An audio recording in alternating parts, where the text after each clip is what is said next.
want to glorify my Lord. I want to praise his holy name to a world that's lost and dying. And I want to point them to the cross and the risen Lord proclaim, ever praising, magnifying. I will stand for Jesus, though at times I stand alone. My faith. This is Brother Marvey Wood. Once again, we welcome you to From the Heart, and we're so thankful that you're watching the broadcast. And today I have a special guest, a young man who contacted me just a couple of months ago, really, and was telling me about his testimony of what had taken place in his life. Stephen Dowell, formerly from Somerset, Kentucky, but now living in Bowling Green, Kentucky. And he's also an author of several books that he has written. But Stephen, just begin to tell us a little bit about your history. Were you raised in Somerset, Kentucky? Yes, sir. I lived there all my life, 52 years. And when I was 15 years old, for the first time in my life, I got to meet my father. And it became pretty obvious really quickly that he really didn't have any feelings for me. But through that, I got to meet my grandmother. And my grandmother was an awesome woman of God. And I loved to spend time with her. And she loved me. And one night we were talking, and she said she was getting ready to go to church. And would I like to go with her? The little church was just about a mile down the road. I jumped at the chance just to spend more time with her. Plus, I really wanted to see inside that church. It was a little one-room church. The front doors were boards nailed together. It looked like it hadn't been painted in 20 years. And I was just curious, what would that look like on the inside? And so it was a revival meeting in September of 1988. And all through the week, I went with her every night. All through the week, I would watch people under conviction, ask the people they were with to go to the altar with them, and they would refuse. And so on the last night, I was under extreme conviction. And I thought, well, I'll ask Grandma to go to the altar with me. She'll say no, and I'll get out of it. And she didn't do that, though. She immediately said yes, took me by the hand, and led me to an old-fashioned altar of prayer in a church where you could see the ground through the holes in the floor. They still had outhouses. And so on September the 18th, 1988, the Lord came into my heart and saved my soul. And immediately I was just so relieved and began to praise the Lord right there. And at that time, I had grown up in extreme poverty and extreme abuse. And so my faith was virtually nothing. And through the grace of God, I found a preacher on TV, as a matter of fact, John Osteen. And I began to learn what the Bible says and how God will bless us. And my faith began to grow. And though I had seen no blessings for myself, I believed God's word. I believed that he would make me the head and not the tail. That he would bless everything I put my hands to. And so, over the years, I was a hard worker, and the Lord blessed, and I was able to bring myself up out of that poverty In 1994, I was on my way to work. It was a rainy morning, and there was a car on my side of the road. I hit my brakes, and I went into a spin. And it's a wonder I wasn't killed at that moment. I ended up hitting a tree, and my door caved in and was very close to my side. Had it punctured my side, I probably would have bled to death. But I left that car wreck without a scratch. And so, through that tragedy, God allowed me to meet the woman who would become my wife. My car was in the shop for a month, and my mother wouldn't take me to church. And so I called a friend of mine. He had just started going to a new church in Waynesburg, Kentucky. And he said they were actually having a revival meeting that night for the youth, and he'd come and get me. I stepped out of his car, and I saw this lady in the parking lot playing with the children. And I wanted to marry her from the moment I saw her. Coming from a broken home myself, I had prayed all of my life to not let that happen to my home. Teresa and I began to date on New Year's Day, 1995. Oh, excuse me, 1994. No, 95, I'm sorry. And we dated for 1 year and 8 months. Her parents did not approve. And I can't say that I blame them. They came from a fine, respectable family, and I didn't. And so, you're protective over your children. I understand. But Teresa and I got married on August the 5th, 1996. We bought a little house right down the street from the very dilapidated trailer that I came from. And things were good. But the devil was already working to tear us apart. Just a few nights after we had gotten married and moved into the little house, we had a knock at the door at midnight. And of course, you don't expect anything like that to happen. So I got up and went to the door, and it was my uncle and aunt, who I hadn't seen in quite a while. When I was 19, they had leased a restaurant, and I was going to run it, and we kind of had a business arrangement.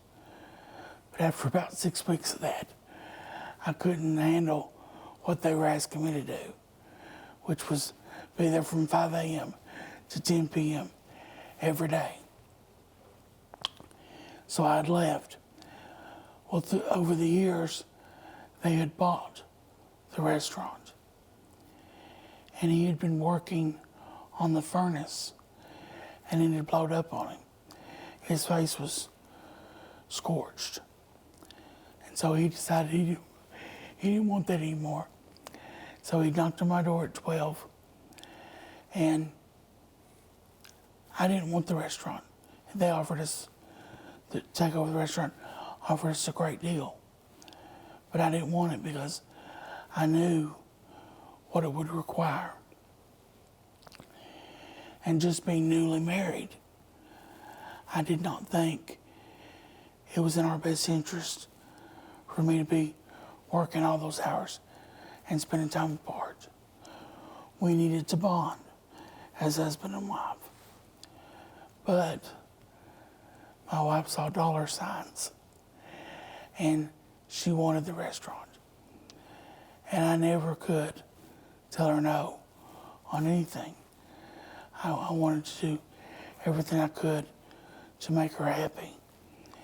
And coming from an abusive family, I wanted to show her love every way that I could.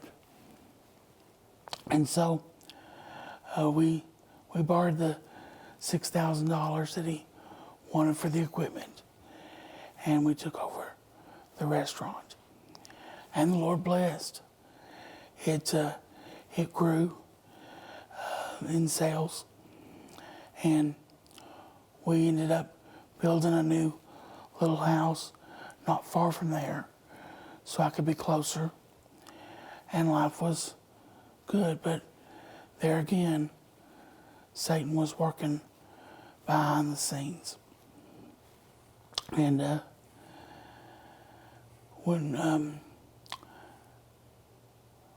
when Teresa started wanting to have a child, I didn't feel it was the right time. I didn't feel she was ready. I didn't think I was ready either, but I thought I was more ready than she was. She had been kind of overprotected and relied a lot on her mother. But I decided that we would maybe try. And so we sold the restaurant, and I went back to work for Clayton Homes. I had the best week ever in sales, and we decided that we were going to celebrate and go to Pigeon Forge, which we love to do. And I'll never forget it. We got there late because we'd had a lot of surprises that was going to keep us from the trip. But we finally made it late that night, and I went into the bathroom. And the Lord spoke to my heart and said, if you go into her, you will conceive. And I never had an experience like that before. Now, to my knowledge, at that time, Teresa was taking birth control medicine. So, as far as I knew, that wouldn't really be possible, but I knew that was the voice of God, and I knew something would happen. And so, exactly 40 weeks to the day was her due date, December 28th. And she was afraid to tell me that she was pregnant because, as far as I knew, she was on the medication. But she had stopped and had not told me. And so I wasn't surprised at all when she told me. And of course, I was very pleased, if not a little worried. But Teresa was doing well. And one night as we were at home, she came over and she sat in my lap, which was not like her at all. She didn't show much affection, but I was eating that up. I was so proud that she came over to me in that way.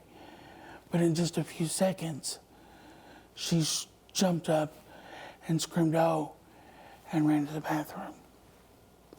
Now, we had just attended our first birthing class, and they had said that if you see a spot of blood, to rush to the hospital. She jumped up, ran to the bathroom. I immediately got up and followed her, and the bathroom floor was covered in blood. And I thought, there was my child.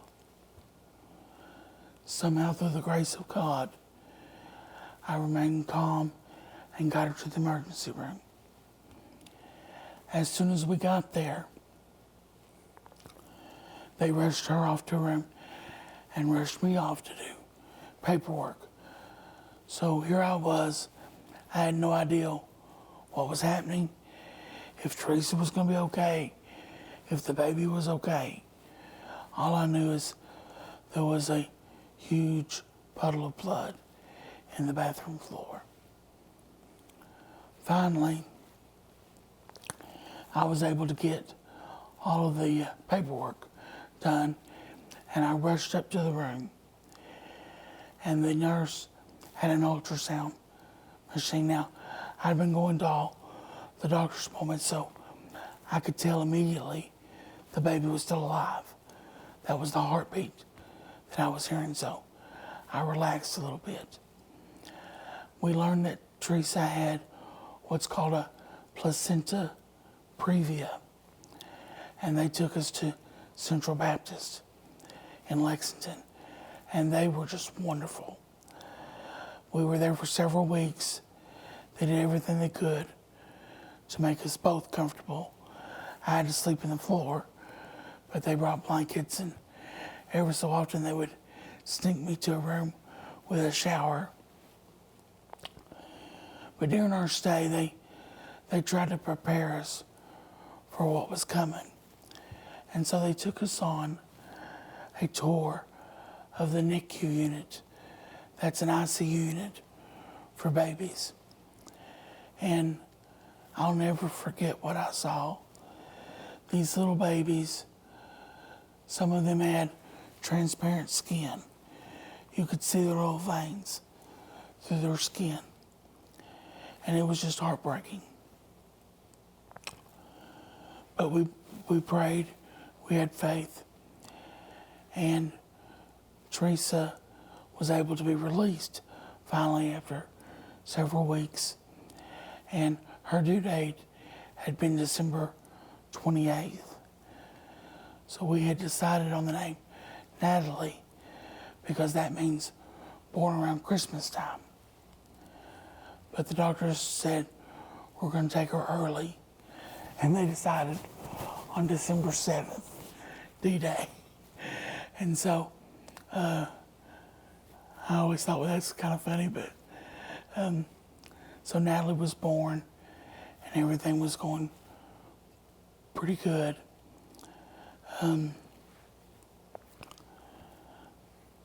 But I got hurt at work, and I fell in a hole. Now, we decided that with the new baby and everything, we needed to lower our expenses. So we had put the house up for sale and was going to find something cheaper. Well, we weren't having any luck on selling the house. I hurt my leg at work, and I had to have meniscus surgery. When I came home from the surgery, I was on crutches, and I had to, or I was supposed to, stay off my feet. Well, wouldn't you know that the realtor shows up right as we're pulling in the driveway with people who want to see the house. The realtors involved really weren't doing a very good job. And Teresa looked at me and she said, "Sell them this house." And she said it in a way I did not argue. I got myself up and hobbled around and showed them the house that we'd had built, so I knew a lot about the construction of it. And they wanted to buy the house. But they had a house in Georgetown, Kentucky, and they couldn't buy ours until their house sold. So we kind of just said, okay, when yours sells, come back and, we'll sell it to you. Well, a couple of days later, Teresa's mother and father said they'd like to come for a visit, which was unusual. They usually just come whenever they wanted to. And so when they came, they kind of dropped a bombshell and said they had bought a house right down the street from them, and we could buy it for what they had paid for it, which was a lot less than our house. Teresa and I discussed it after they left, and we knew that was not a wise thing to do because they had always wanted to split us up. I will say this too, even though we were raised in a church that speaks very powerfully against divorce. So we went up there to tell them, thank you, but no thank you. And Teresa broke out in a sweat. Her face was white. And I knew she couldn't tell her parents no. So I called her into the bedroom. And I said, look, if you're going to get this upset, we'll do it. We'll just move. I couldn't put her through that. And I knew that night my marriage was over. And so we contacted the people from Georgetown, and they were going to rent ours until their house sold, and we would go ahead and move up there. And then when our house sold, we would buy it from them. And this would effectively cut our payments in half. It took a year for their house to sell in Georgetown.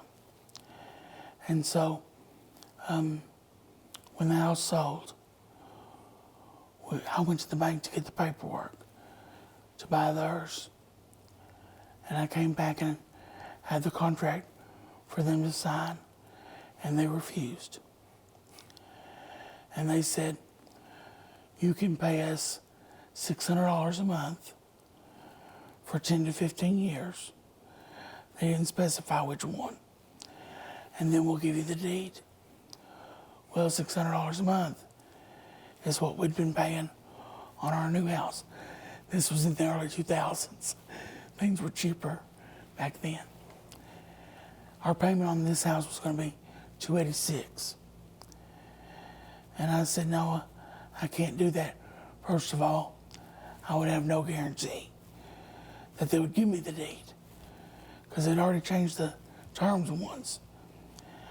And secondly, and I think just as importantly, I knew that if I did that, they would tell my daughter I was living in their house. And probably that I was a freeloader. And I did not want that to happen.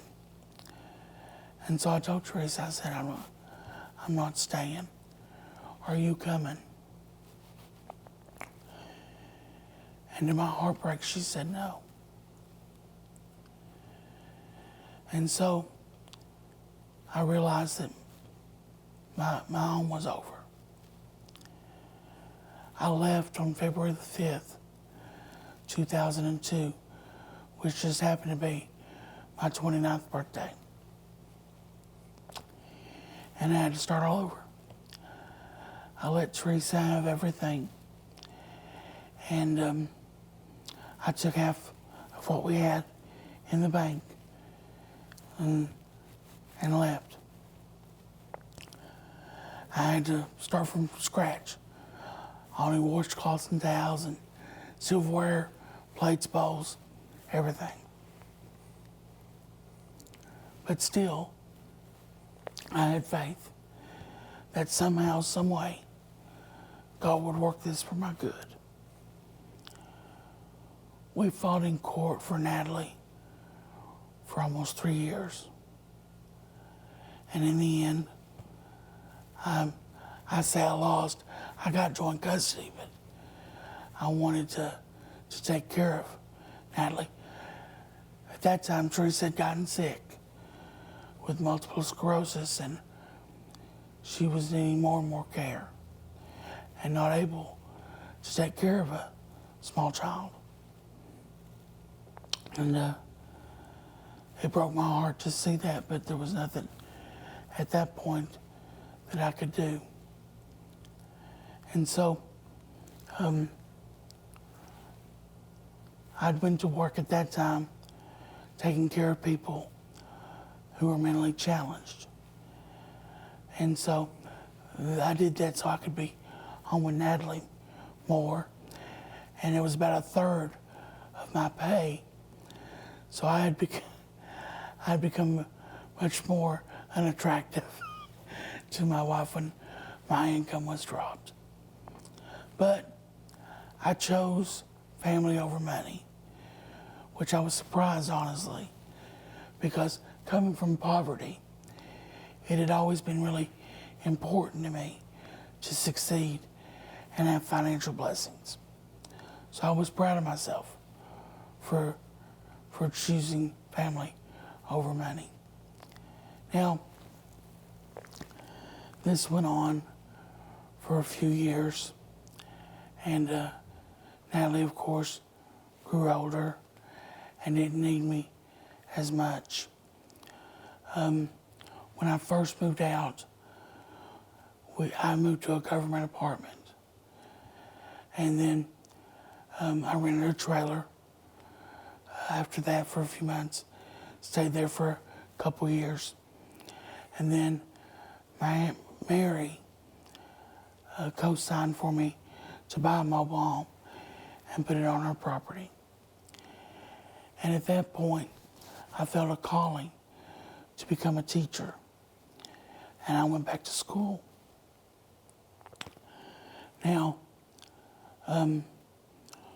that allowed me to get on my feet financially because the divorce had devastated me. And so, after a couple of years there, I was able to buy a small little house. And that gave me a huge sense of confidence. And that confidence level allowed me to start to write books. And so I wrote my first book in 2012. Let me interrupt you. We're closing out the first program that we're doing. I hadn't heard your story, and like so many people in this day that we're living in, there's so much problems with marriages and divorce, and I know you've written a book about divorce and marriage, yes. And we'll be talking about that. But you came from poverty. You went through all this, and then in the next broadcast we're going to be talking because you became a very successful real estate agent. Yes. And then what has taken place in your life since then, which has caused you to virtually lose your voice. We're going to be talking about that in the next broadcast. So those of you watching, be sure to tune in tomorrow for the next broadcast as we continue with Stephen Dowell as he tells his life story and how God has helped him so much in the last few years. Thank you for watching. I will stand for Jesus, though at times I stand alone.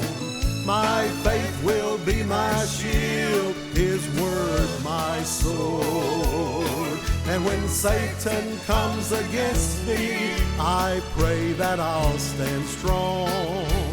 I want to glorify my